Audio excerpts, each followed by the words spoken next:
So when it comes to challenge runs, there comes a point where the runner either needs to slightly bend the rules or redefine what it means to deem a challenge as complete. This may be as simple as using certain mods to break beyond the vanilla settings, or possibly defining an end goal that moves the finish line from its original mark. Over this last year, I've ran a variety of different challenges. Some of these purposefully wouldn't make it out of the prologue, while others would have me spend over 2 hours shooting a sentient rock with a crossbow. Now, I tend to overcomplicate my challenges and ride this extremely fine line of restriction. It's just enough to make these games barely playable and inevitably causes my hairline to recede at an accelerated rate. Nonetheless, today I kind of wanted to just relax, take a page out of my own book and, once again, redefine what beating a game really means.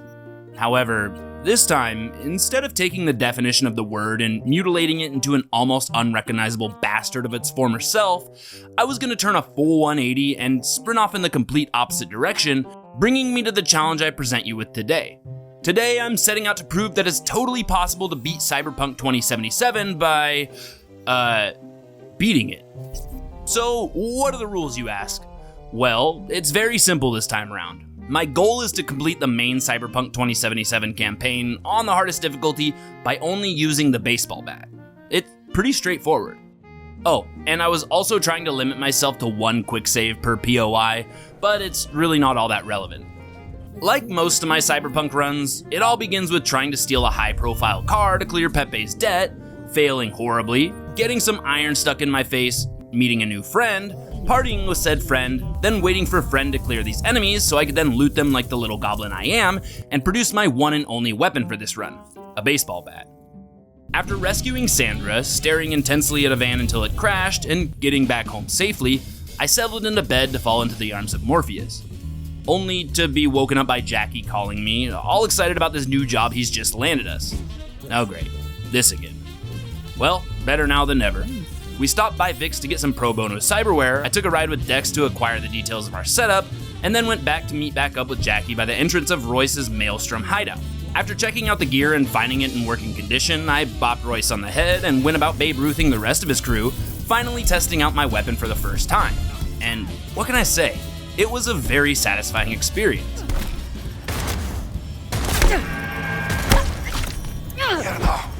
I managed to clear the first and second rooms fairly easily, but the third, and largest room, required a bit more trial and error. I started off by rushing the duo on the right side of where I'd enter the room and bashed one of the nearby explosive canisters, managing to take out one of the 2 prospective gongs. I wasn't going to let the other one get off so easily, and I gave him a good old-fashioned bat down.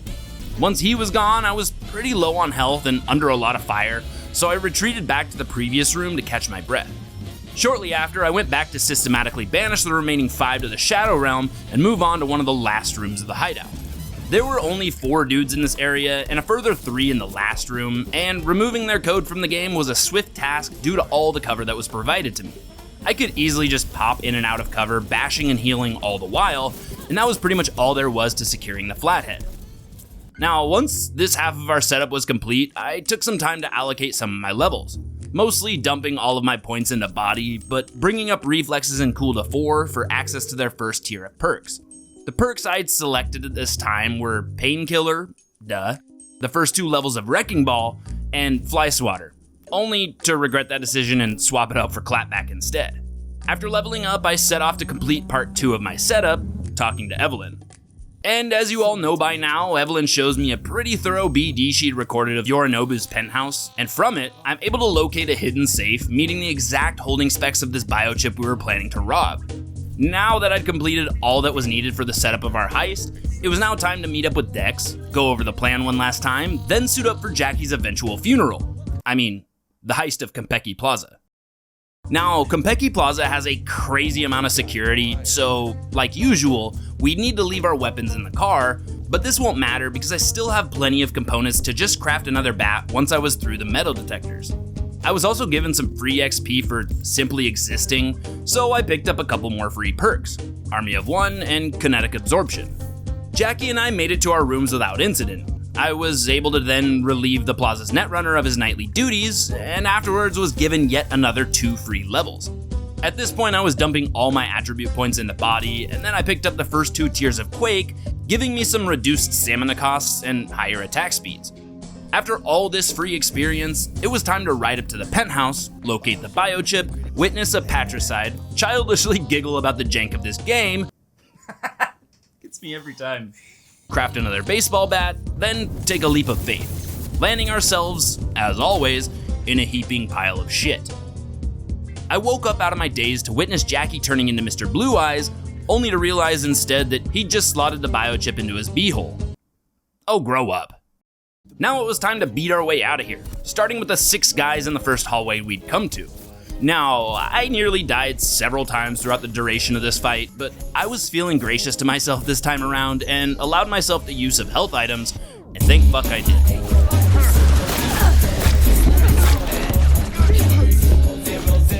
However, the next few enemies I'd come across would give me a little more problems than the first.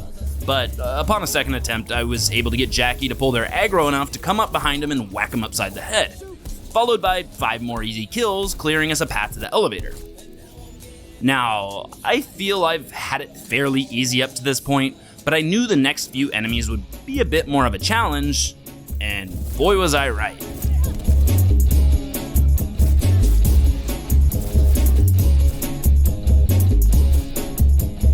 I eventually cleared this room, made it to the elevator, rode it to the parking garage, and leapt to the safety of our Delamain. Now, as we took off from this building and get rocked by Smasher, I came to the grave realization that this next sequence, a sequence that's absolutely mandatory for progression, cannot be done with the baseball bat. But who cares? This is still just the prologue, right? Let's just shoot down these aircrafts with the provided pistol and just move on from it. Once they were blown up, I'd attend that funeral I'd mentioned earlier, but hey, at least we're dressed for the occasion, eh, Jackie? Oh, right.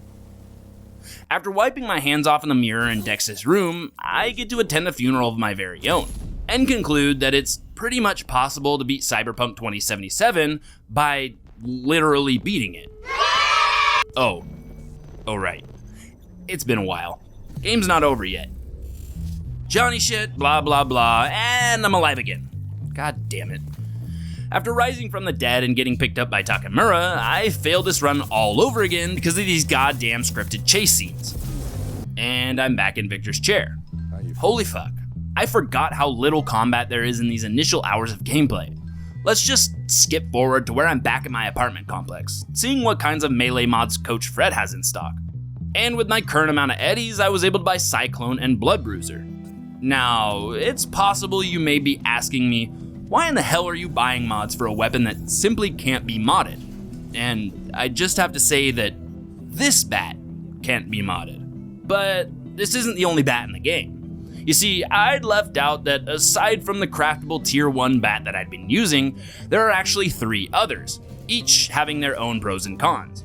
Now, the biggest con of all being that none of them are actually obtainable until pretty late in the game, so while it's true that I can't use these mods right now, there may be an opportunity for them in the future. Plus, they were super cheap, so I went ahead and bought them. I was now off to talk with Goro, then Johnny, then Rogue, then Pan Am. Jesus Christ, just let me fucking hit something already! I'm about to pack up this build and take it to the DLC. Whatever. I met up with Pan Am and went with her to the Aldo Caldo's camp, and while we were here, I decided I'd spend more of my hard-earned eddies and buy some shiny new chrome. Eventually landing on the Biodyne Berserk operating system, or B-Boss, and 2 upgrades to my subdermal armor. Once Pan Am and I had gotten what we'd came here for, we left camp to finish the job she'd previously failed at. Our plan was pretty simple. Go to Rocky Ridge, get the power turned on, then ambush the shivs in the night with a blinding surprise. By using the piece of shit car we had to jump the generators, we now had the element of surprise up our sleeve. And upon nightfall, the shivs would predictably show up, sporting Pan Am's Preem ride. Finally, dude. If you couldn't tell, I was getting antsy for some action, and I could tell that this confrontation was about to be all-out war. Using my new Berserk cyberware, I dove in headfirst into the action, only to not hit a single fucking one of them, almost dying in the process. After that absolute chud of a fail, I ran to piss and shit myself in a nearby garage, looking to buy some time for my cooldowns to recharge. While hunkered down in this corner, I do get blitzed by the opposition, but I'm able to get some good licks in on them before ultimately needing to bail back to the trailers and recover. And from back here, I'm able to methodically single out each enemy and eliminate them all with my trusty bat. I really don't do a whole lot of damage with this thing, so I kinda have to be careful while engaging. Also, since this game has a pretty slow combat burn, I don't have a lot of experience yet, so I'm not quite used to using all the tools in my tool belt. Some of these, I found out later, were incredibly strong. As for now, I just stuck to playing it safe. After clearing the ridge of the shivs, I grabbed Panam's ride and met back up with her on the other side of town. She felt that this fight wasn't quite over and wanted to press on to get revenge on Nash, the leader of this Raffen group. Now, she was pushing pretty hard for us to go fuck them up on their own turf, and I've done this every other time I've played this game, so this time I decided to quickly shut her down and talked her into just delivering the cargo to Boz, then straight to helping me with what I want. I'd planned on finishing this run with Rogue anyway, so honestly, I really didn't care about upsetting her. We finished the deal, waited until around midnight, then met back up with Panam to follow through with her end of the deal. She took me out to a secluded part of the Badlands where I'm, yet again, forced to break the rules of this run and fire a turret attached to her car. But fuck it, it's a mandatory part of the game, so we really shouldn't count it and move on with our fucking lives. Closer to sunrise, we enacted our plan, storming the pylon, shooting down some ships, electrocuting myself half to death, and blowing the AV out of the sky. Now all that's left to do was secure the crash site and Helmet. The only problem being that Scorpion and Mitch too were headed to the site of the downed AV. The robots surrounding the crash site don't pose too much of a problem, at least for me. I can't say the same for Scorpion. It's really more or less the AV's defense system that ends up ruining me half the time. So my plan was pretty straightforward, take it out as soon as possible. Though it's not entirely that simple.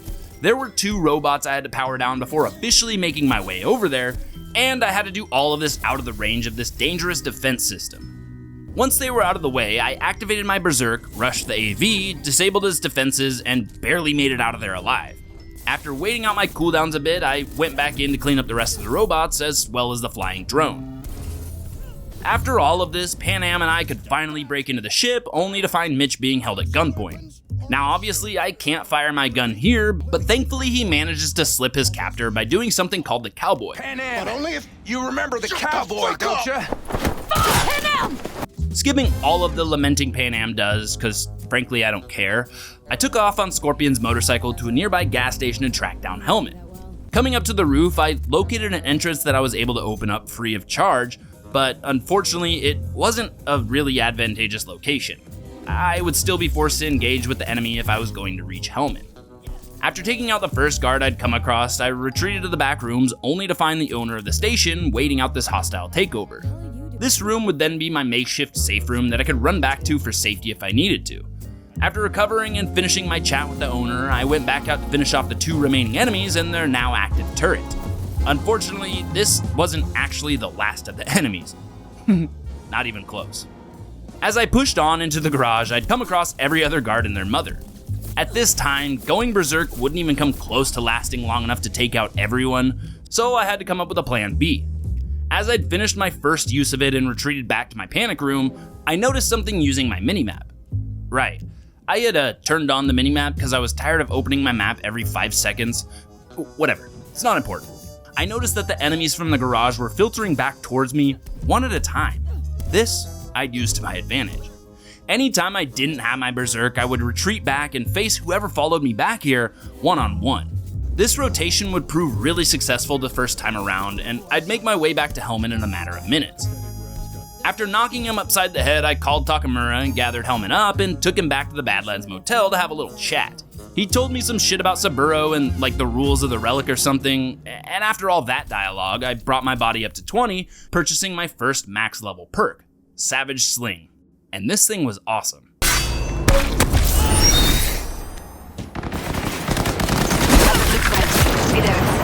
Then more dialogue, and we're at Clouds. Forcefully bashing my way in quietly like I did last time was out of the question, but bashing my way in loudly wasn't. There's tons of hallways and pieces of cover in Clouds, which means easy pickings for me and plenty of areas to safely wait out my cooldowns. I forced my way into the back room of the first floor and beat up the one dude located back here, and I'm not sure how, but this caused everyone to be alerted and know who did it immediately, Kinda sus, but whatever. Instead of going back out and facing the horde that was now aware of all my wrongdoings, I took the elevator up to the VIP to see if I could flank him, but ultimately fell back due to health reasons. After regaining my health, I went about eliminating everyone back on the first floor with a combination of my Berserk, Quake, and my frankly OP new finisher. After these fools were all taken care of, I took the elevator back up to wipe out the remaining guys up here, then moved on to the guys in the back, and finally the manager.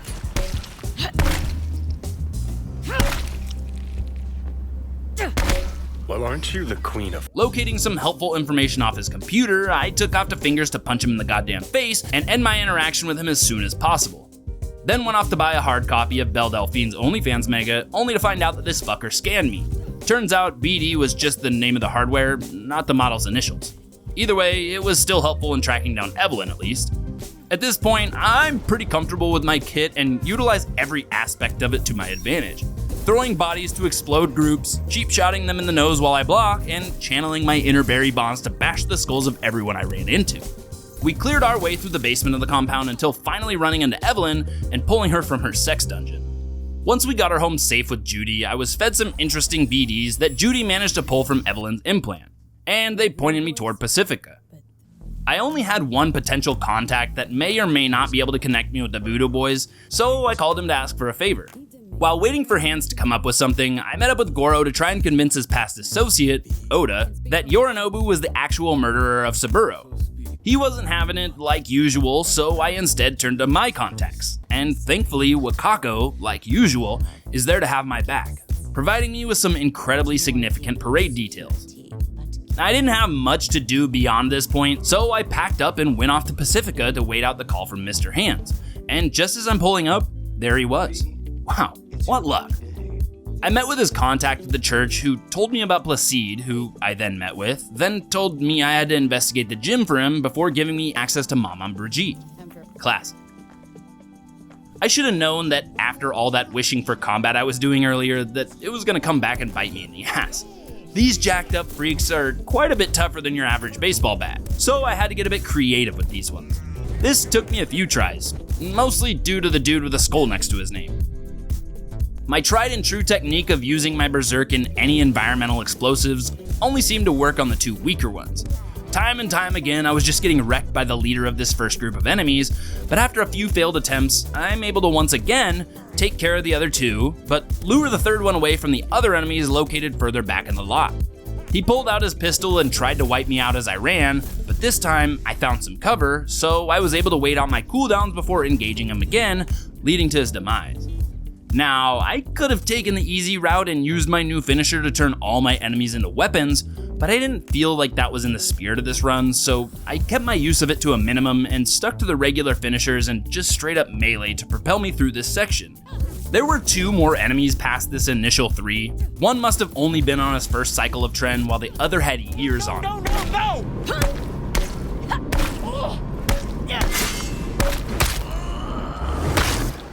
3 more weak enemies past these 2, and I was in. Once inside, it was a totally different story. There was seemingly no avenue where I would win a fight if I'd picked one. Unless I just played like a bitch, where I would just subject myself to an incredibly boring fight where half the time I'm swinging and the other half I'm waiting for cooldowns. And I defaulted to stealth, because either way I'm a bitch, and this way was easier. Sue me. I made it past damn near everyone with no problems, but accidentally ran right into a dude right before reaching the van. Fortunately, I whacked him before he could pull the triggers, so I remained undetected and got to the van safe and sound. After connecting and collecting, I moved on to sneak my way back out through the cinema, and if you think I'm a bitch for sneaking through this with little to no incident, first off, fuck you. And secondly, since I'd stunk my way through here, I figured I should at least give this POI some excitement and stop to fight Matilda. This was the compromise I made to myself, and it seemed like a fairly reasonable one. So there I was, sneaking up on her so I could surprise her and have the best chance at quickly destroying her back crystal. Well, to my surprise, I actually managed to do so without even getting hit, all thanks to my amazing cyberware. Awesome, her crystal's now gone, and now all I gotta do is just win a toe-to-toe fight, just Matilda and I, melee versus melee. Well, would you be the least bit surprised to know that this is actually how the fight went? Classic CDPR jank. Gotta love it. Considering how many hits this still took me to finish her off, I could confidently say that I was blessed with a major gift from the gamer gods on this one. Even with the fight consisting of me just standing there bashing her face and back over and over and over again, this fight still took over 2 minutes to complete. Oh well, I only hate jank like this when it's working against me. This kind of jank, well, it's right up my alley. And I was able to send Matilda off in the most shocking way possible. Wrapping up that painstaking battle, I continued forward to the cinema to meet up with the Netwatch agent and agree to betray the Voodoo Boys, cause fuck them. After exiting the gym, I stole one of the Musclehead's bike to ride it back to Placide. He thought right now would be a good time to practice his BDSM fantasies on me without first setting up a safe word. Brigitte stepped in and used hers, which calmed him down for now. Since here didn't seem like a safe place to talk, Brigitte led me down to the tunnels into their church so we could speak a bit more freely. Agreeing to help contact Alt, I sink into the Voodoo Boys' Joe Rogan branded ice bath and drift off into blissful paradise. Just kidding, this place can only be found in my nightmares. Obligatory Johnny skip, and we're back into the nightmare. This time, Brigitte is here and brings me to this long red wall that's name sounds like something I'd come up with for something scary when I was 10. It's literally red. Alas, I entered the black wall and located Alt, who pulled me out of the black wall basically just to watch the Voodoo Boys get fried like me after work, and then pull me back into the black wall to finally talk more securely. After our talk, I emerged back out of the ice bath to a handful of lifeless netrunners and some not-so-friendly boys of the voodoo variety. Even though there's plenty of corridors and cover around these parts, I'm far too impatient to just wait out my cooldowns over and over again, so this is where I ran into the most problems up to this point. I eventually developed the method of sending the first small group of dudes straight to the Shadow Realm consistently, using the subway cars as kind of a kill funnel. Yeah, I'll admit I may have abused Savage Sling a bit in this area, but I couldn't help it. These dudes were straight up pissing me off. Once I'd made it to Placide, I quickly noticed that he wasn't willing to leave the main room of the church, nor entertain the idea of even coming close, apparently. This was great news for me. See, I could hide from him indefinitely by simply hugging the south side of the adjacent room that I'd come out to. This area bought me the time I needed to allow my berserk and health items to recharge in between our slap battles. It was simply impossible to take out Placide without them. I would cut it extremely close to dying with each rush I would do, and that was almost too tight. Lo and behold, I did get a bit cocky my first time around, sadly bringing me all the way back to where I'm just getting out of the ice bath. The next time I'd come face to face with Placide, I was damn sure I was gonna make it count. Using the same tactic as the first time, I'm able to get some good damage off on my first 2 brawl rushes. My full combo was to lead with Berserk, into a Wrecking Ball to knock him down, then I'd follow this up with a few good love taps on the noggin, and if I had time, leave him with a Quake. I'd repeat this successfully a few times, just like last time, until again, I got a bit too cocky, like last time. And Placide almost flatlined me after flashing a quick Fortnite emote. Thankfully he didn't, and I was able to retreat, recover, and eventually remove Placide from this plane of existence. After a quick smoke break with Johnny, I finally get the call I'd been waiting for. It was Songbird. Now, why would this call be so important to me? Well, Dogtown just so happens to be the home of my future new weapon, but, of course, just before I could grab it, Songbird throws a fit about me not going to rescue the president or whatever, putting me out of commission for the evening. Whatever. I was back to being alive now, and I could head back to finally pick up my new weapon, and the whole reason I'd bought those mods earlier. The X Mod 2 version of the baseball bat can be found just laying here in Dogtown, and now that I had it, I slotted my Blood Bruiser and KO mods into it for the copious amount of extra bonuses. Oh, and on top of this, it was an iconic. Thank fuck. Now I have a weapon I can actually upgrade. I acquired this as a tier 3, but I was able to scrounge together another 75 components to bring it up to a 3+. And once I had my new bonkin stick, I dipped out of Dogtown to meet up with Goro and go over the strategy for the day of the parade. This conversation left me with one last thing to do in preparation: gain control over Hanako's parade float. This would have me invading an Arasaka compound, wiping out over half their soldiers here with my shiny new weapon. This thing was sweet. Oh yeah, and since I went to Dogtown for this new bat, I also got access to my relic perk tree and picked up vulnerability analytics because, duh. This, in combination with my new bat, was straight up drowning pool.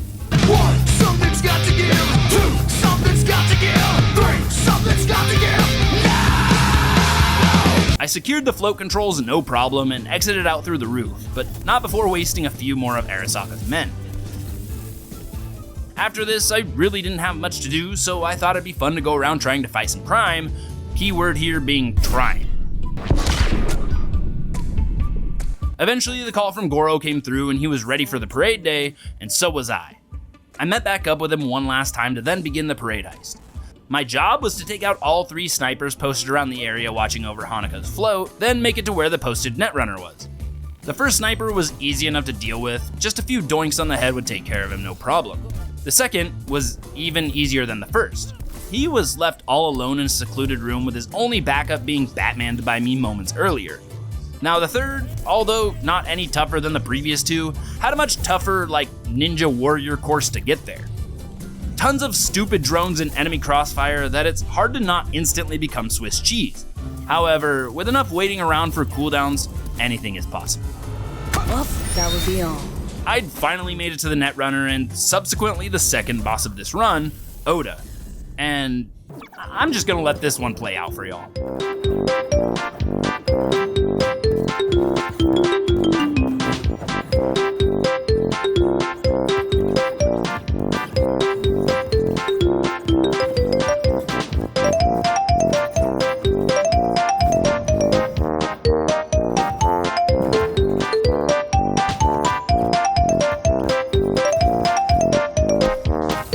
I didn't realize the bat was built like that.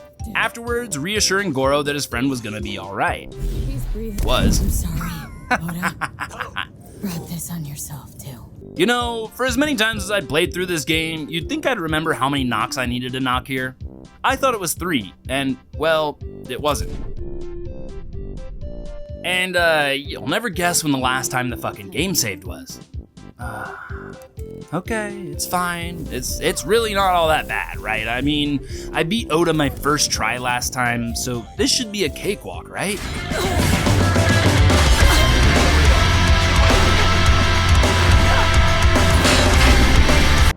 I'm sorry, Oda. Brought this on yourself, too. After literally beating Oda all over again, I remember to knock 4 times this time, only to have mine and Hanako's chat cut short by some idiots who've clearly never handled a hostage situation before. Like, in what world is this the only appropriate protocol? I'm not really interested in being anyone's friend this run but Rogue's, so I end up leaving Goro behind, still managing to wipe out my half of the building on my way out, so I'm sure he'll be just fine. 1 relic aneurysm later, and I'm now answering the door for Hanako's proxy. She wants to reconcile and join forces, or at the very least, meet up in person to hear her out. Shortly after talking, I went outside to have yet another aneurysm. Fuck me, this isn't looking good. I woke up to Johnny surrendering control of me near the coast of Pacifica, apparently only doing so just to ask for it back almost immediately. Well, at least this was all in an attempt to recruit Rogue into helping us end this, so I was down for it. And almost immediately after handing back over control to Johnny, we get treated to some, classic Johnny debauchery. Fuck, I missed this. Waking back up is V with Rogue taking care of me. After some exposition explaining the whole situation to Rogue, she agrees to join up for the sole purpose of beating down Smasher alongside Johnny. After some time, Rogue had finally tracked down a lead. A man named Grayson, who was aboard a cargo ship named the Ebunike, and it's currently docked locally. Of course, there's plenty of enemies on board this vessel just waiting to get rocked, and of course, that's what I'm here to supply. Bashing my way through the deck of the ship, I reach the bow to meet Grayson face to face, and now, he's not much of a boss or anything, so I can finish him off like any other goon, but then face off against probably the most agile cyber psycho I'd ever come across. I quickly gave up on that horse shit and ran up to meet back up with Rogue and Grayson, and I'm glad I did because as soon as I made it to them, the psycho just disappeared. Well, thank God. After talking with Grayson for a little while, he tells us where they dumped Johnny's body, kinda, then whipped out my wood to give him his final whacking. Afterwards, going out to the desert to, look for Johnny's body, I guess. Spoiler, we didn't find it. After this, I came to what I think was probably the hardest part of this entire fucking run. Figuring out how to trigger the goddamn date with Rogue. Look, All this mission is telling me to do is go get a car and pick up Rogue at the afterlife, so doing as I'm told, I rob this chick of her ride, lose the cops, then try to pick her up. Nothing. I tried calling her. Nothing. I'm not gonna lie, I probably spent more time than I should have trying to figure this out, but I eventually had a brain blast and the bright idea to go ahead and purchase my very own vehicle for probably the first time ever in this game. At first, I'd planned on going all out economical by getting the cheapest car available, but then I realized I'm no longer V, I'm Johnny. And so, in the most rocker boy move I could think of, I spent my hard-earned eddies on this sexy little Porsche 911. Hell yeah. But of fucking course, I had to go pick the fucking vehicle that had its own goddamn quest attached to it. Apparently, my car was stolen by the auto fixer who was supposedly delivering it to me. Fucking hell. Anyways, I end up tracking down my ride to an area of the Badlands and systematically beat the ever-living fuck out of all the goobers involved in taking my car. That'll teach you. In one fell swoop, all the thieves were dead and I could redeem my car and head off to hopefully find Rogue waiting outside for me in the afterlife. Keeping in mind that I just did all that, still unsure if this was actually my problem or not. Well, it was, so Rogue and Johnny went on their scheduled date to the movies. Johnny, fucking it up as per usual, led to Rogue leaving mid-coitus. God damn it, man. To continue down this life path and get the gold-plated baseball bat from Denny, I had to get the band back together for one last gig. Starting by heading up to the hills to Carrie's house to find it in shambles, him in the shower, and a real nice guitar on the wall. Pulling it down, I began playing Chipping In, which seems to have gotten his attention. Coming out of the shower, still dripping wet, Carrie started waving around his lead in my face, ordering me to continue playing, eventually coming to the realization that it was me, or Johnny. After a night of boozing and catching up with Carrie, the next obvious step was to find and rescue Nance from another band of Maelstrom freaks. This was an easy enough task, as once I arrived, they would just lead me straight to her, and I could just berserk my way out of this. Not one person here was particularly strong, just stupid. Once I got Nance out of there and she was safe and sound, I went to Denny's place to find her screaming at Henry in the backyard for some reason. To be honest, I couldn't care less. I interrupted their bickering to inquire about their interest in one last gig, and Denny, being pissed with Henry, forced me to choose between the two. Well, I chose Henry, mostly because he's got scop for brains and seems like less of a hassle. I didn't really care though, I just wanted her back. And after one last brief interaction, she tossed it in the pool for me to recover. The X-Mod 2 is still a much better bat than this one, but I'd come all this way and it was just laying there, so I'd go ahead and pick it up. Skipping forward to the evening of the gig, John V made their way over to the Red Dirt Bar to meet up with the gang and play one last time. Afterwards, going to Embers to meet up with Hanako and finally put an end to this whole thing. I pretty much ignored and brushed off everything she said, passing out in the elevator on my way out, again finding myself back at Vic's. Classic. One last meeting with Johnny up on the rooftops, I agreed to let him have control and sit back to watch him and Rogue finish this together. After getting most of the way through my dialogue with Rogue, I realized I really should have taken some time to upgrade myself and my gear as much as possible before getting to this point.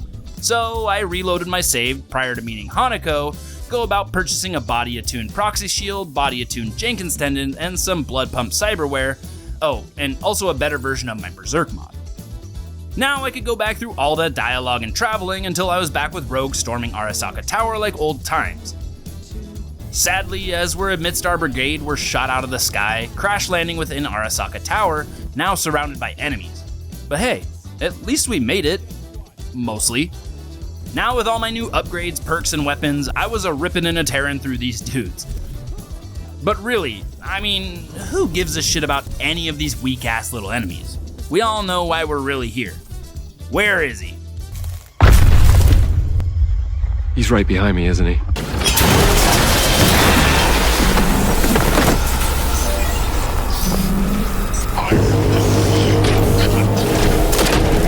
Oh, he's gonna kill her, isn't he? Ah, fucking course he is. I feel that since I didn't really get a whole lot of time to bond with Rogue throughout this game, her death wasn't really all that impactful. I mean, I guess from the perspective of Johnny, this is fucking horrible, but me, V, Back to Adam. He honestly didn't really pose too much of a threat to me with this build. I could just wait out my cooldowns by running around the arena until I heard their sound cue. And while I had Berserk active, I literally couldn't die. So I'd capitalize on this and spend the majority of its duration bashing Smasher. The worst part of this fight, as per usual for me at this point, was when the sniper started spawning up on the balcony area, which I previously thought was inaccessible. I was mistaken. This time, I had enough breathing room to locate a ledge I could climb onto that would get me high enough to hop to their ledge and then beat them off. Of the ledge, you freak. Anyways, Johnny got his wish of smashing Smasher, although he probably regrets involving Rogue. He then proceeded to jack into the Mikoshi access point, wade through cyberspace, allow V to dive into the well, resume her body, and become a legend. But this wasn't quite over yet. Later down the line, I'm approached by the real Blue Eyes man, and he offers me a job that was literally designed for someone in my position, going out in a blaze of glory, just as I'd planned. Truly answering once and for all that, yeah, you could pretty much beat this game with a baseball bat. But that'll be all for this time, guys. Thank you so much for sticking around, and I'll see y'all next time.